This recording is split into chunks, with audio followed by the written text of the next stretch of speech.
Hello everyone, Andrew here. We're back talking about manga this week. This time it's a manga I caught up on a few months ago that I really enjoyed. So let's talk about The Faraway Paladin.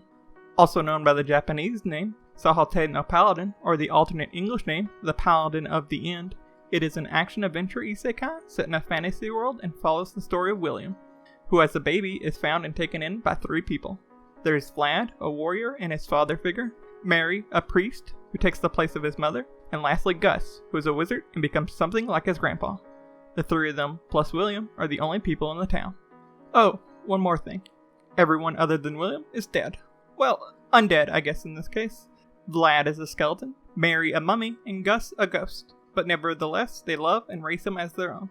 Or at least Vlad and Mary do. William and Gus's relationship is a bit more complicated. As he grows up, he learns skills from each of them. Being that they are the most powerful people from their era, with their training, William becomes extremely skilled in each of their fields. From Vlad, he of course learns how to fight, using swords and other weapons to attack and defend himself.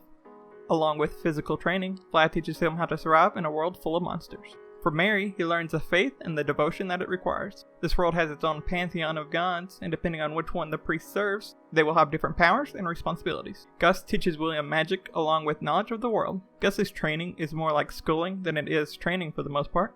But he also teaches William the most powerful magic of this world, and that is the magic of words. This magic uses words that are representations of aspects of the world. Say the word for fire, and it will make fire. Say the word for divide, and you can split a boulder in half.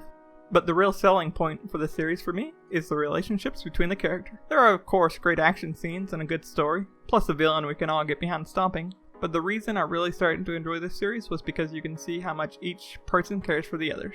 There's a depth to the way the characters talk to each other that you do not see a lot, and each of them is willing to make sacrifices if one of the others is in need of help.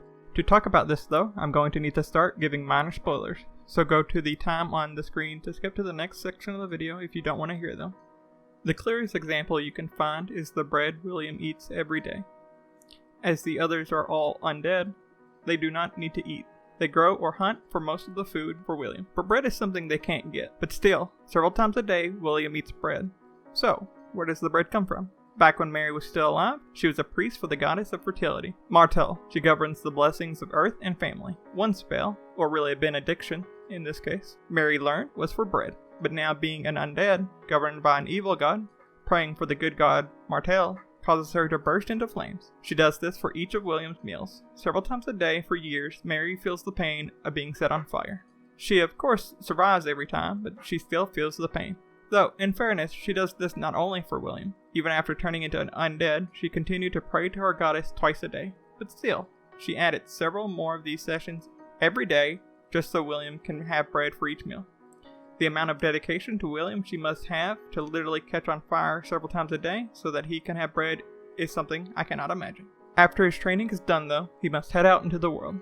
This is so he can both become stronger and to also finally be able to talk to other humans. Some other stuff that made me cry also happened before he left, but I think you should read it instead of just hearing about it. After that, he makes some new friends and starts a life of adventuring. But for now, this is where I'm going to stop talking about the story. So, let's talk about the manga itself and where you can find it. The Faraway Paladin is adapted into a manga by Mutsumi Okuhashi and is based off of Yanagino Kanata's light novel series of the same name, which was itself based off his web novel series, but that is pretty common for works by new authors.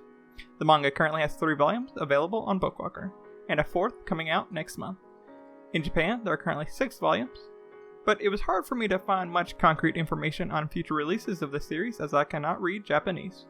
Word on Reddit is that the light novel is currently on hiatus as the writer has writer's block.